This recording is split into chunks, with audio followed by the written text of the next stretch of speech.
Food Service Power Plant Network. Oh my gosh, what is up, friends? It's Monday night. The amount of anticipation and eager excitement for tonight's conversation has been really, really outstanding. People have been throwing questions in the group, questions for Mark Rossi. We have Mark Rossi from Avanti Restaurant Solutions joining us tonight. And if you, well, I mean, you've heard of Avanti, of course.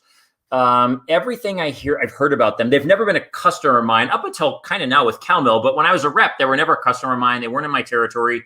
But you hear things and you see awards and you read articles, and the amount of positive energy and enthusiasm that comes out of their team and in the industry about them, kind of trying to figure out, how do they do this? How do they create this thing? How do they have people that have so much stinking fun on their team is through the roof. And so I'm beyond excited. We're going to have Mark on in a minute. Okay, a couple of things for you. We've got a bunch of friends watching. Real quick, I am going to look on here to see if you, here we go, we're on. If you want us to see your name as you comment, go to www.streamyard.com/Facebook, put in your name, and that way when a comment comes up and it's you, we will see your name. It's not there. Shannon Wange is on. David Maxwell is on. I'm going to turn the sound down. There we go. Corey Sanders is on. Nils Hughes is on. Hey, everybody. This is outstanding. So go to StreamYard.com/Facebook. We'll see your name. Otherwise, I'm going to be looking down at my phone so I can see who you are. Also, if you've got questions for Mark, bring it. This is the place that you can ask questions. You can encourage a conversation, a moment, whatever you've got, a moment that you don't like, a moment that you love, a moment that you're curious about. Throw it in there. Bring your questions. We will ask them. And we can't wait to do it. Everyone, let's go find him. Mark! What's up? What's up, brother? How are you? Good, man. How are you?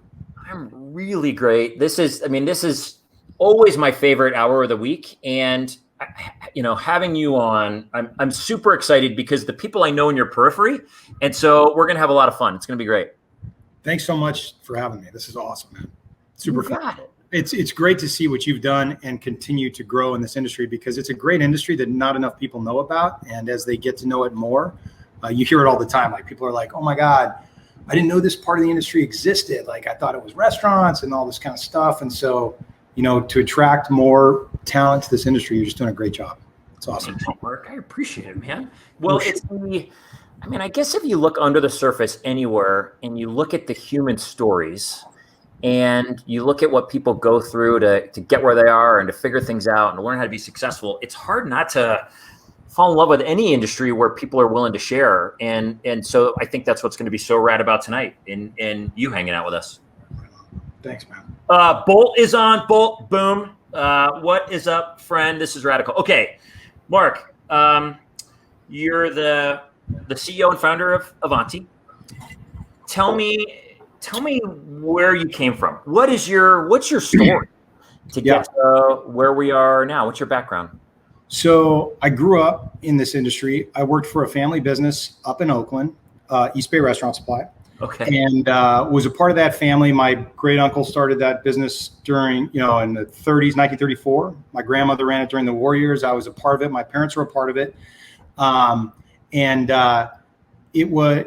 is a great company, and I give them, all their credit. They're terrific. And, from there, at the ripe age of 29, I thought I knew everything. And I'm like, well, I just want to go do this on my own because I want to see, I want to do it my way, and I want it to be Rossi, and all this kind of stuff. And so,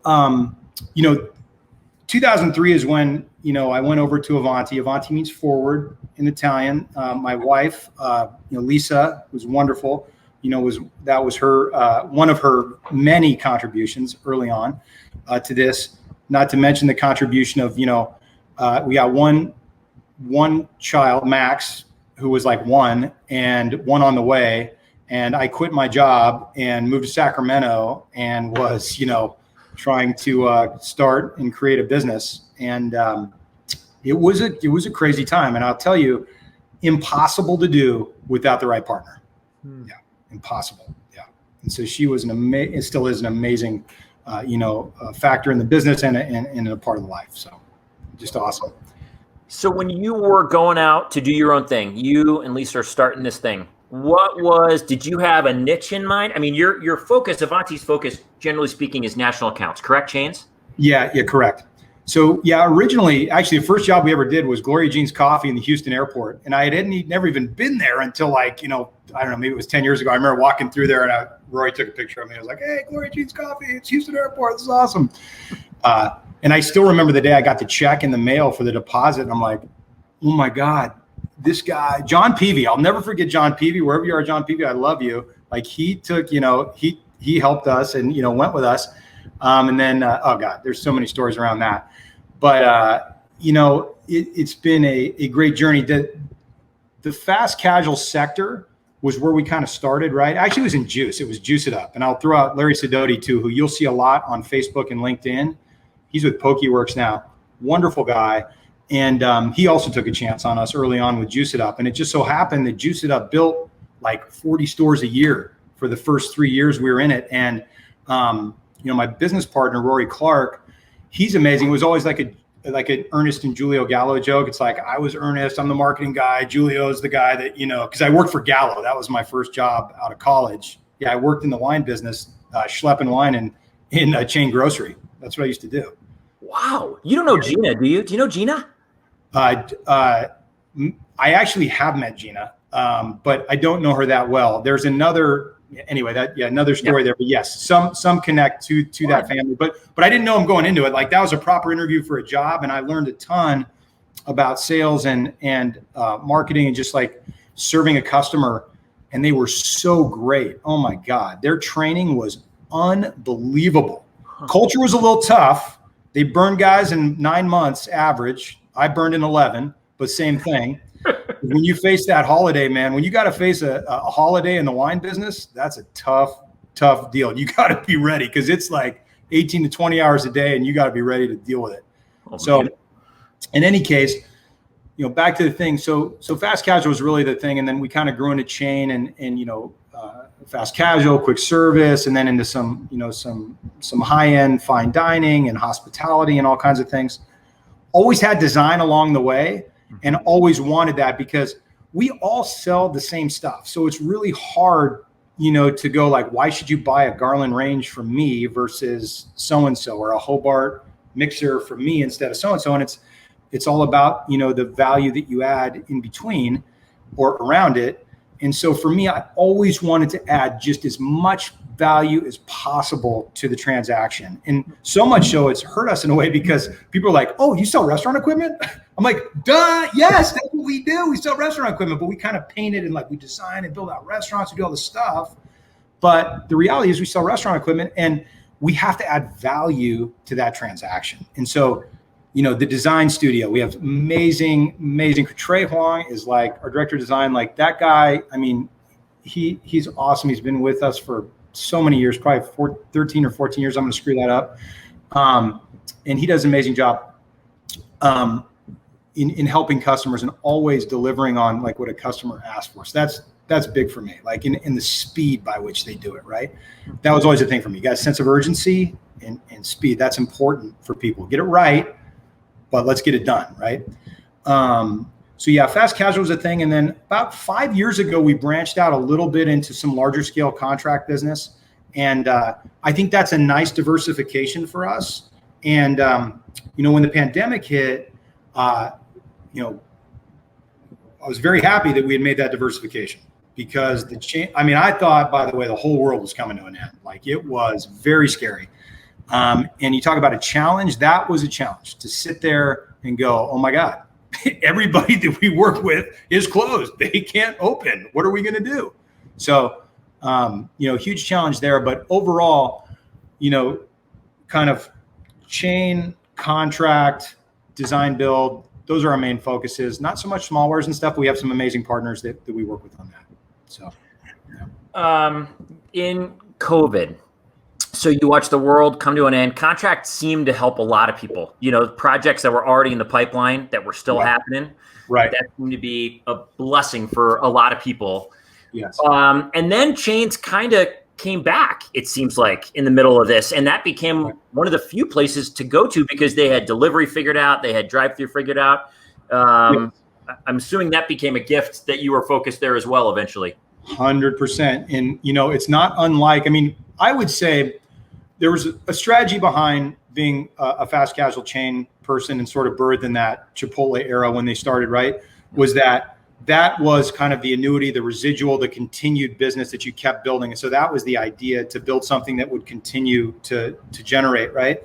And coming out of 2008, 2009, we got very fortunate with a couple brands from your neck of the woods, Noodles and Company and Qdoba, who just continued to grow and really kind of pushed us through. Now, when we got to this deal, sorry, I got texts are going bing, bing, bing, bing, bing. I'm going to put this thing over here. When we got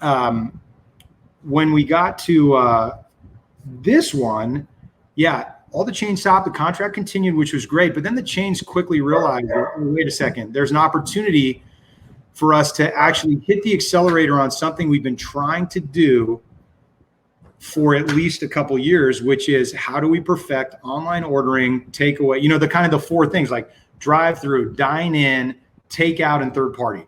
Yep. That's what they had to figure out. And you know what? It forced their hand. And I'm a big, big believer, even to my own peril, in forcing your hand, because I'm too nice of a guy. So I force my hand. I force my hand to make sure something happens. And those guys got their hands forced. And now the guys who invested in it and went after it are benefiting. Chipotle with the Chipotlanes, Qdoba with the second lines, like all those things are starting to pay dividends. And the reality is, those guys who had back in the day, those guys were like, if they were 30% takeout, they were lucky. They went to 90% takeout. It changed the business model totally. Or they were 50-50 and now they're 90-10. So, the guys who had drive-throughs, and we had some of those guys too, is super lucky because it just kind of kept, churning through. But the industry has totally changed, and it's going to, it will forever change the way that, people go to market. They've been trained now to use their phone. Going to Starbucks today and try to wait in line, I'm a Pete's guy. Okay. I go to Pete's, I drink black coffee. It can't be that much more simple.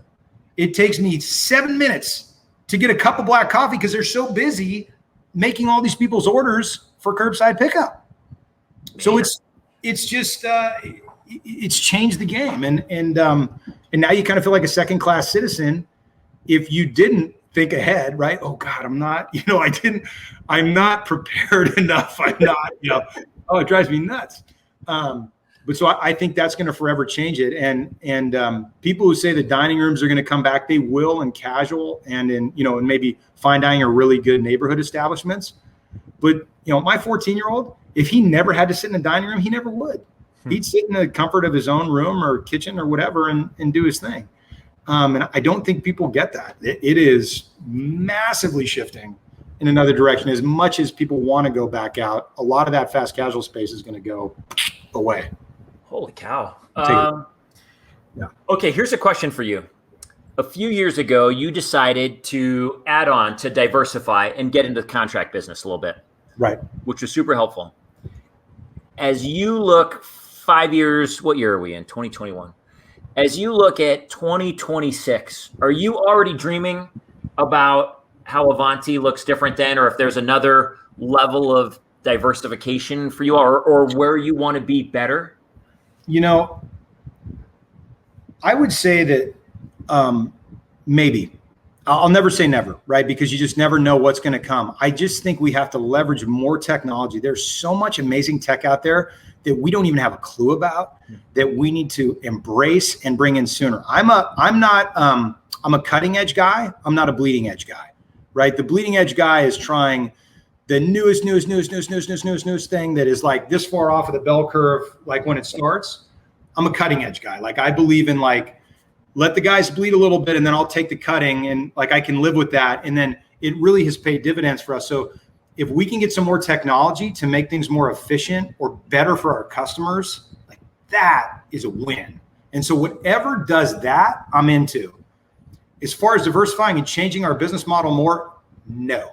I like what we do. We're good at it. We need to get better at it.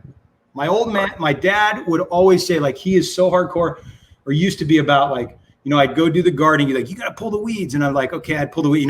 You like every kid, like you're like, pull a couple, like kind of shuffle some dirt on the rest. And like, I'm done. And you'd be like, nope, get your ass back there and, get in and, until it was done. Right. And so this is sort of shaped who I am. Like I'm always looking for perfection and I never quite get there and it drives people crazy. And I'm so sorry for that. And Dad, I appreciate you for doing that. But Jesus Christ, it can make it difficult sometimes.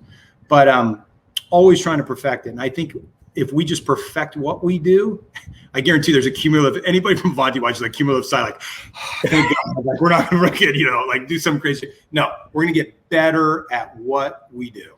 That's what we're going to do. I love it. And the fun thing about, look, there's a gift and there's a burden to everything. And being a perfectionist, there's a gift and a burden. One of the gifts for you probably is this, there's a fire that can always remain lit. I mean, once you perfect it, what happens to the fire? You know what I mean? Like there's this desire to grow and be better always. Yeah. Yeah. And therein lies the, kind of the crux, the conundrum, right? What is too much? What is too much changing? What is too much? So confidence and experience change that. Confidence, experience change. Once you realize, I've seen all this stuff. I've seen all the different things. I get it. I'm not, by the way, I will always learn. And I always want to learn. I always will be humbly confident, want to learn, but gosh darn it, I'm good at a couple of things. And I've been doing this for more than 10,000 hours. Clearly, I think I understand this and I'm going to keep moving forward with it because I get it. And you know what? I've been, sometimes, oh, look at this shiny, I'm ADD by nature, right? Squirrel, right? Like, oh, it's like, let's stay focused. And when I focus, great things happen. So I think that's what we need to do. Yeah. I love it. Okay, here we go. This is, that was Taz. He's right. Quick serve, fast food dining rooms are a dinosaur now. Suzanne Suplee, agree. And my Starbucks unused gift cards are going on 6 years. I know. Use them. Gosh, get them out. I do the same thing. Like, where do you put them? What does anybody do with those? I know. That's a revenue stream. That's a revenue stream, by the way. I mean, they figure that, right? Like that's like BART, like Barrier Rapid Transit. Like part of their revenue stream is like 1.5% for unused BART tickets. It's the same thing. Oh yeah. This is what they do, right? How about that? Zena, some fast food will never open dining rooms again. I think we're seeing more and more of that right now.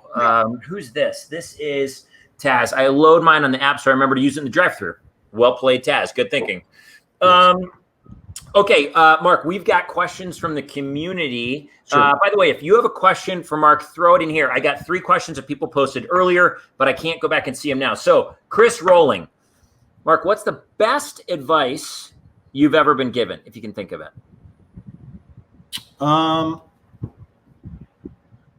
It's probably about perseverance. It's like just never give up. Like you just got to stay with it. I think a lot of times things get tough. You start making excuses and you start thinking about this, you start thinking about that. I think if you just kind of, from actually Lisa's grandfather, Nana, Frank Garavano, keeping you busy, are they? They keeping you busy down there? His big thing was perseverance, and you've got to, hang around the hoop, stay involved, stay persistent. Determination is a piece of our DNA, and that sort of presents a little differently, but this is just about, just continuing to get up and stick with it. I think the more you stick with it, the more people kind of move out of the way and you just kind of become, the person I don't know if the person you want to be, but you just kind of continue to move forward. And for me, that's been huge, right? I think you're right, Mark. I mean, the amount of people, you've been here for a long time doing what you're doing, and Avanti has a niche. You've got a really strong, well-recognized national niche in what you do and do really well. Yeah. There are probably others that could have done it as well, but oftentimes people just, they don't stick with it. They don't persevere. They don't keep going. You keep going. You're consistent. This is your world. And you end up just outlasting a lot of people and then being able to continue to build. You're now so far ahead of other people because you've stuck with it so long that you're able to dream of things and create things now that other people are a decade away from. Yeah. And if there's an adjunct that makes sense to bolt on to it, I get that. That makes sense. Contract was a natural for us because we are amazing at project management, amazing at remote project management to all across the nation. So it was like for us to take and apply it to just kind of a larger scale made a lot of sense. And so that was like, let's do things that kind of, the Jim Collins thing, the hedgehog, right? Like keeping your, like that thing, like keeping that was part of our core competency. So it made a lot of sense, and design is part of it too. So, helping people figure out, like, how do you become more efficient? How do you, take certain things and not make them custom but modular, so it'll help you increase your throughput. Like those are the questions that help. And then the guys that have already figured that out, execute really well for them. Just execute really well. Just do it great. Be the best person you can at executing. That's what you got to be.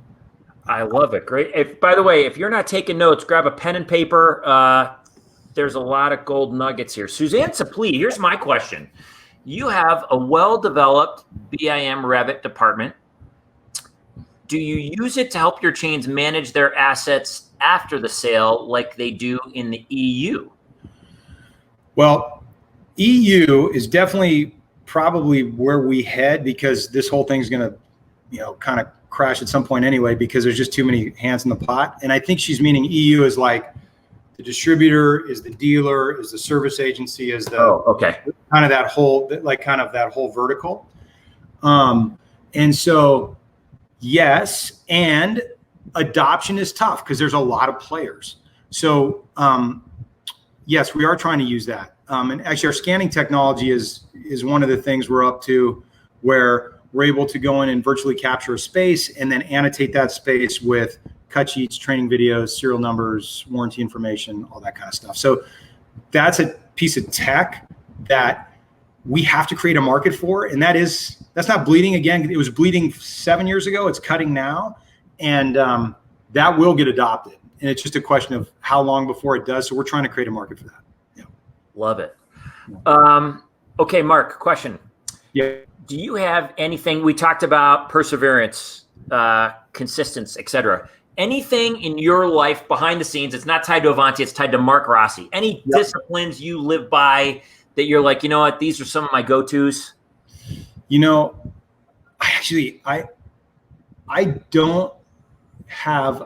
not a very disciplined person. I'll just be straight with you. I'm not a very disciplined. In a way I am, in a way I'm not. I can tell you this, there's coffee made every morning. I know exactly, I don't have to measure anything. I don't do anything like that. I can hear the sound of the water. I can sense the size of the beans. I understand it all, and it happens every morning. Outside of that, I'm embarrassed to tell you, I don't really have any other disciplines. That's it. Okay, so here's my question. Discipline, which is even worse. But either way, No, it's okay. What about that is embarrassing? Oh, I mean, it's just like, I feel like you should, like, I need a 10-minute yoga routine. I need to breathe. I need to sit in a cold bath. I need to, we're in California. I need to, whatever it is. It's not really like, I'm a big variety guy. Like, I don't, I'm dying to find a faster way to the school. If I could find a faster route to the school, I would find it. And I've tried every one, and damn it, the same one is the right one, and it pisses me off. Like that's just the deal. The great one of my early mentors, Dale Fama, when I first started in this business, I worked in Reno in the casinos. And this guy, Dale Fama, wonderful guy. And he was probably 75 when I started working with him before I started in the industry, or when I started in the industry. And he always joked, I go, Dale, why are you going this way? And he's like, well, I got to throw off the snipers, Mark. I don't want the snipers are at the tower. They're going to take me out. I got to throw them off. I'm like, okay, well put. So I've imparted that story to my kids. I'm like, sometimes I just got to throw off the snipers. They know which way I'm going. I got to go another way. I want to keep everybody guessing. You know what I mean? Yeah, the varieties, I relate to that a lot. I mean, I would agree with you. I'm not a tremendously disciplined person. There's things I do to get me out of a funk that I know help me do it. But in terms of like doing something for 30 days straight, I struggle with that. And by the way, Sandy Van Buren says, look at that hair. That takes discipline. Yeah, I knew that was coming. All right, I was going to put the Lego guy on at first, but then I decided against it. But yeah, that's a longstanding joke. Love Sandy. She's awesome. So great. Okay. Hey, you hit an interesting point, and I will say this. I may not have a lot of disciplines that are, or I mean, you know what? I'm not going to say discipline. I, in my own way, weird way, I have discipline. I don't have a ton of routines. But what I do, like, I agree with you. Like sometimes to get yourself out of a funk, Like for me, it's a physical activity thing. Like it's putting on, I'll listen to a book. Like I'm a big efficiency guy. So I'm like, I don't read books anymore. Unfortunately, I listen to them. Yeah. And so I put in the things, I get on my mountain bike and I ride up the hill. And on the way up the hill, I'm learning. And on the way down the hill, I'm listening to music. And so that's like, and I know that'll get me to a place I want to be, or a swim or something like that, like something that will give me like a way to physically tax myself that'll kind of just make me forget everything. It kind of erases your mind, right? So I think that would be the only, maybe the discipline, but I don't have a ton of routines. I love it. I love that it's a book on the way up and it's music on the way down. Yeah. Rad. I love Sandy too. Look at this. Same bro. I could use a little discipline. That's Taz. Taz, what's up? Nils Hughes says, oh no, that's not Nils. Hold on here. Where did he go? Where did Nils go? It's all about the ROI, customer dining experience. Little details matter more than ever, I think, in terms of what you're offering your clients, added value, etc. Well played. Okay. You're competitive. When I was reading up on you, maybe it's even in your LinkedIn bio, you talk about being competitive. Yeah. Which, of course, for any entrepreneur, when you're running a business, is incredible. It's an incredible trait. There's a gift to being competitive, and there's a burden to being competitive. I would think. Tell me what the gift is for you. What do you love about that competitive nature in you? And what's the thing that you're like, oh man, if I could figure out a way to curtail this? It's a great question. Competitive. So I am absolutely competitive. I always want to win. I'm always working to try to figure out, how to be better, what to do. Somebody else does it, I can do it. That's a big mantra. Like if he can do it, I can do it. Like, come on, like, are you kidding me? Love it. It's great for propelling yourself forward. Like I think that it's made me a great person in a lot of different ways. The struggle with it is you lose the forest and you get involved in the trees and you start like, I got to beat this. I got to win this job. I'm winning it at all costs. There's no question. And I win it. The dog that catches the car and I'm like, oh, fuck. Excuse me. Sorry. I'm like, now what am I going to do with it? Like, what do I do with it now? And now I got to figure it out. So I do think the burden of heavy competitiveness is like you get a little caught up in the moment and you're really, and by the way, it's why we didn't use it as our DNA. We used determined instead because determined is different. Competitive can have a negative connotation to it. And sometimes it's, too competitive. Yeah. Now, that being said, I'm super competitive, but I'm not that guy who's like, I'll beat you while you're down. Like, I'm not that guy.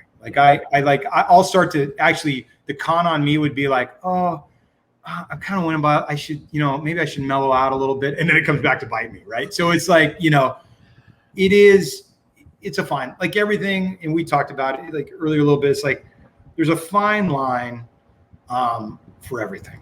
And this is just one more tightrope. It's like, how competitive should you be? How competitive do you need to be? And how competitive do you want to be? Right? Like, it's all those things. You got to kind of weigh them and make it go.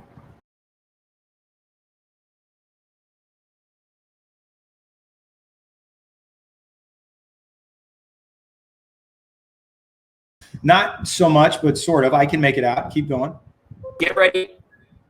Ladies and gentlemen, here we go. Who's here? Hey, Mark Rossi. Cheers. Well done. You guys are That's part of how Jason's frozen.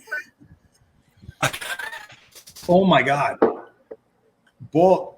Saving the day. Man? All right, we can do this. Let's go. This. We're good. Stay in it, Jason. It's going to clear. It clears every once in a while. You're there. Yeah, I got nothing. Come on, all right, Wayne. Rossi. I got you. Yeah, go ahead. So we talked about our SMART goals. So those are fun. They drive me crazy, but they're fun. Looking at the list. So it's been said that if you want to know someone, don't ask them what they believe, ask them what they love. So what do you love seeing and creating in the industry and in the world? Okay, that's a tough one because I can't go directly to the industry on that. I love my family. I love my kids. I love my wife.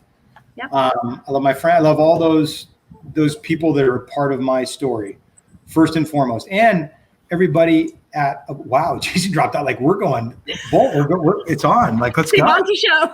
I know. I got my shirt on though, so we're good. Power plant. I'm so sorry. Jason is the man. I'm sorry that this is rough on him. I feel bad. I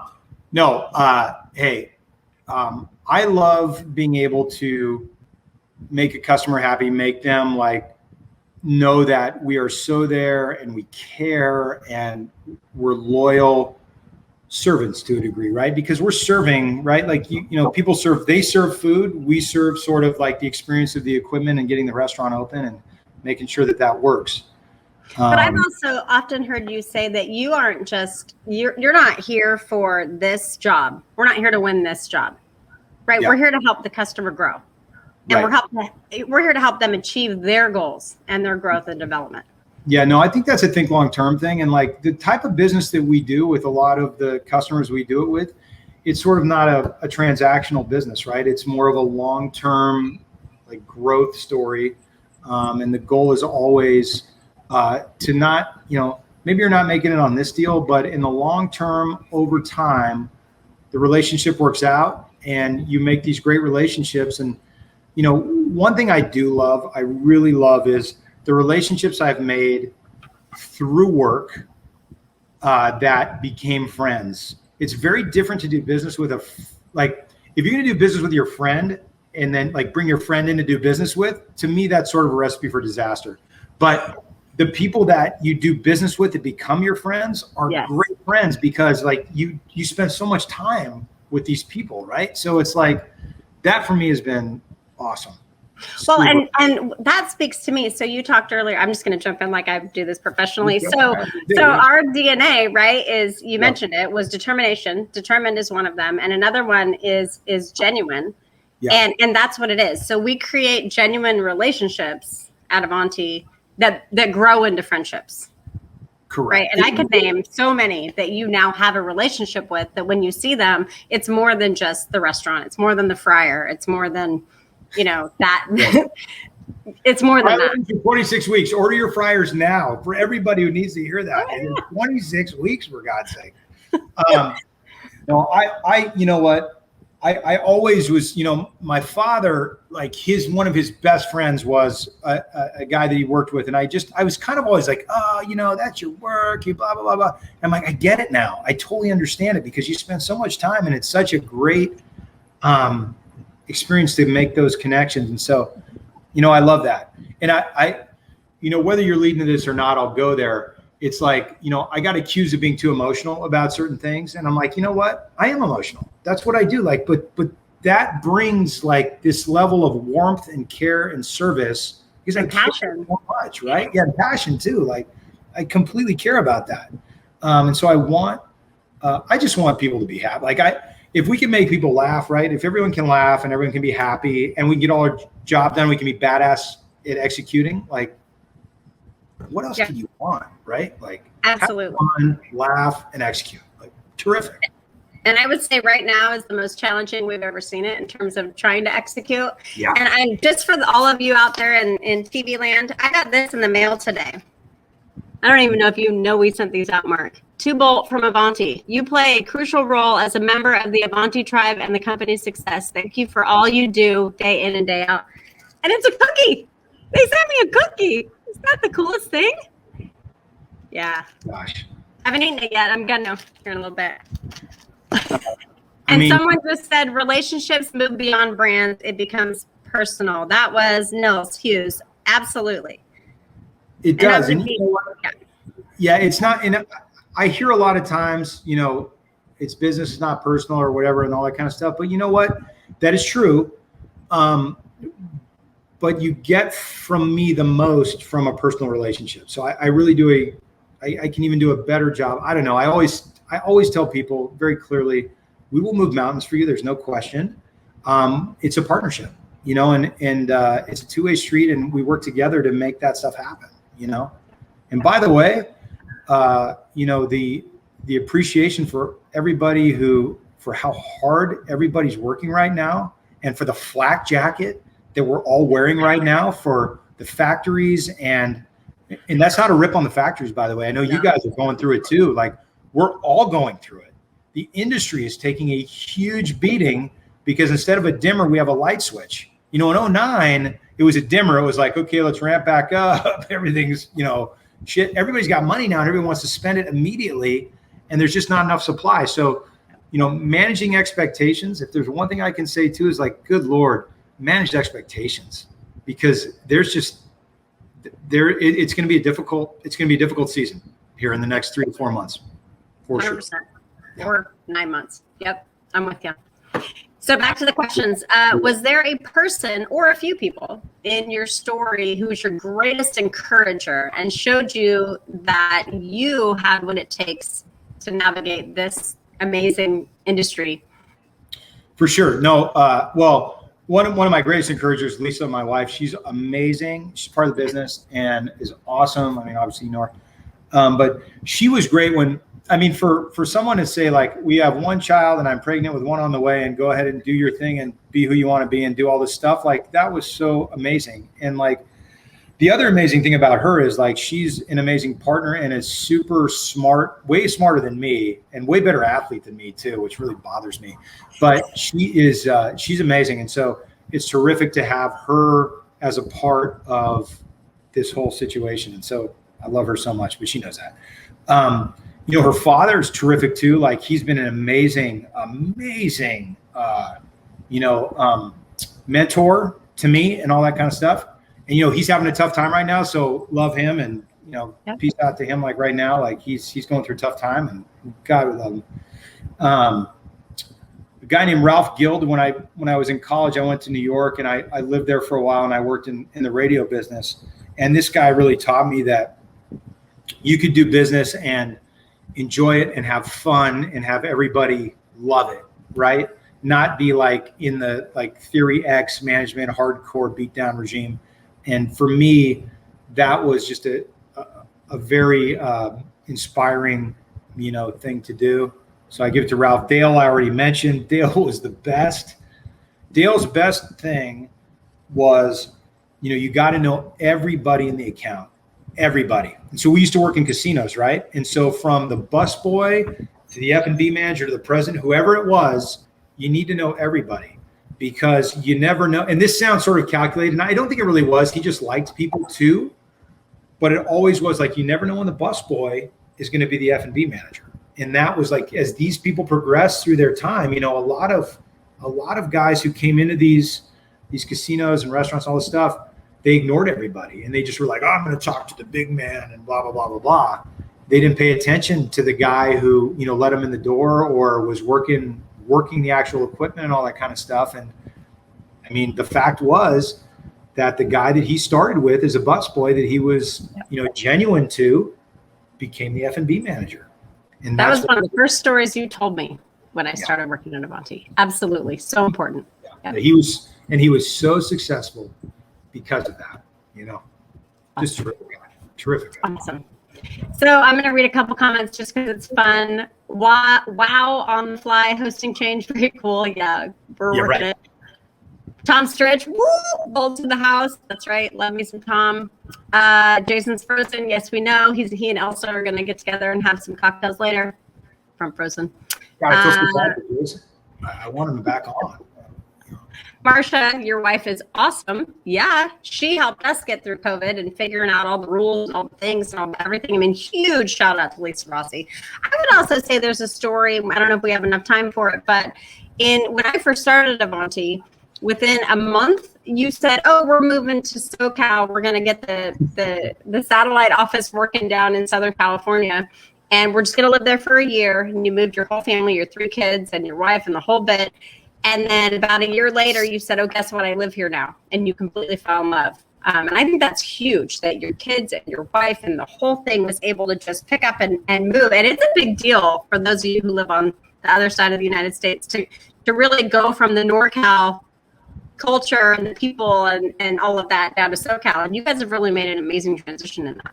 Oh my God. I say all the time, we defected, right? I defected to Southern California from NorCal because I'm fifth generation Oakland. I mean, like old school.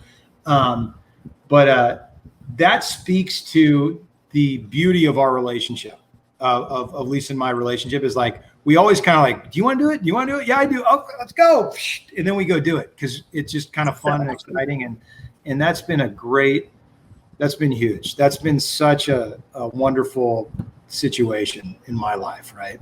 And so, I mean, she's the biggest supporter. Awesome. Oh, she's super good. Super good. So I believe at this point in the broadcast, Jason usually reads some comments from others about you. So he's reached out to people, and I get to read those to you, which is awkward because one of them is mine, but we're going to go with it anyway. Akko, as my daughter would say, Akko Taco. Akko Taco. Here it comes. Right. So, oops, hang on. Here it is.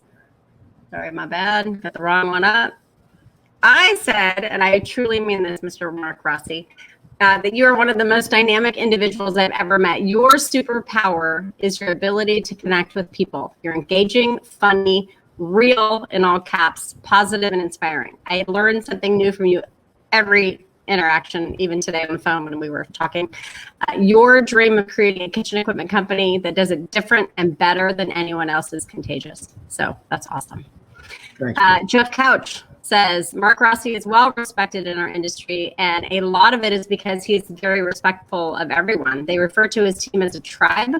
They have earned it. Every strong tribe has a very thoughtful, caring leader such as Mark. I have a lot of respect for Mark, both professionally and professionally. Did I say that right? Professionally and personally, and I appreciate his friendship. Couch is a good guy. Couch is good. Chris Reeves. Seldom do you find an individual like Mark. In our industry, we talk little about developing company culture and more about gaining share. Mark resists making the conversation about revenue solely, but focuses on creating an environment that all parties benefit from. This develops long-lasting relationships, both with his clients, but also with his team, which includes the supplier network. He has introduced many talented people to our industry, not just looking at the core of our industry, but offering opportunities to a fresh set of eyes to food service. He searches for newcomers to the industry that have the right attitude of servicing those that serve. That is huge, and I absolutely 100% agree with that. I know this is awkward for you. Here, I got more. I got lots more. Kelly Kane, what I find most special about Mark are two things. He is all in and innovative in trying new ways to be successful. And secondly, I can always count on him to bring a perspective that includes the human aspect. We need more of that in the world. Mark and the Avanti team inspire me to bring my best to the game every day. # do big things. Awesome. Okay, I got two more. Joe Carbonara. That's right. Big dogs are coming. Mark does a great job of balancing the demands of building a growing business that's on the leading edge of technology and always being there for his family. Mark had a clear vision for Avanti since day one. And while that vision remains consistent, under Mark's thoughtful leadership, the Avanti team continues to evolve thanks to a well thought out and intentional corporate culture that balances both the needs of its customers, the company, and its people. Mark has always been very driven, but in recent years, he has emerged as a true industry voice. He's always been a student of the industry, but Mark's really taken that next step to become one of the dealer community's thought leaders. It's been fun to watch Avanti progress under Mark's leadership, and it will be even more fun to see what comes next. Awesome. That's funny. And now, yeah, so awesome. Good old Mr. Roy Clark, president of Avanti. Mark is one of a kind. He's a connector, an entrepreneur, a visionary, and someone who has an enormous heart and a double dose of passion. He puts himself out there and people love him for it. Whether he's promoting a new idea or helping solve a problem for a customer, the gas pedal has hit the floor and he's driving that race car 200 miles an hour. I recently attended an industry event without him, and there must have been 25 people who asked me where Mark was, all with a grin because they really like him and are just curious to know what he's up to. I called him and said, "You are no longer one of the up-and-comers in this industry. You are one of those industry icons now." Oh, so good. That's that's crazy. That's crazy. That's a lovely I spilled my drink. Hey, Paul, You spilled your drink? Don't spill your drink. On my phone. We're good. We're all good. Thank you. Hey, Bolt, thanks for jumping in and helping this whole thing out. And gosh, it was so nice to hear those comments from people. It's really appreciated. Thank you, guys. This is really, let's give a little shout out to Jason Wange. So he has put together this really incredible network of people. I'm sure we're close to 2,000 at this point. And I wake up in the morning and I look at Facebook and I look at this group and I look at it to find what positive thing or what funny thing or what thoughtful thing someone has posted to get my day started. I mean, Wayne, and like, so good, right? Like, because it's going to bring more and more people in, and it's just like it's so fun. Ah, there he is. I'm sorry that you're not amazing. So thankful for both of you. I think you could have come back. I don't know that you got messed up, but Jason, thank you so much for including me on this broadcast and for making us a part of this. It's terrific. We really appreciate it. And we let everybody get to their whatever they're up to next, right? I mean. Yep. And in the words of Jason, you are stronger than you know. You are more than you can do more than you think you are capable of. And Food Service Power Plant Network. We will see you at NAFM. We hope. Let's do this. Yeah, let's see it in NAFM. Great. Yeah. See you guys in NAFM. Right. Cheers. All right. We're right on time. 6 o'clock. Jason, I don't know how to turn it off. Love you guys.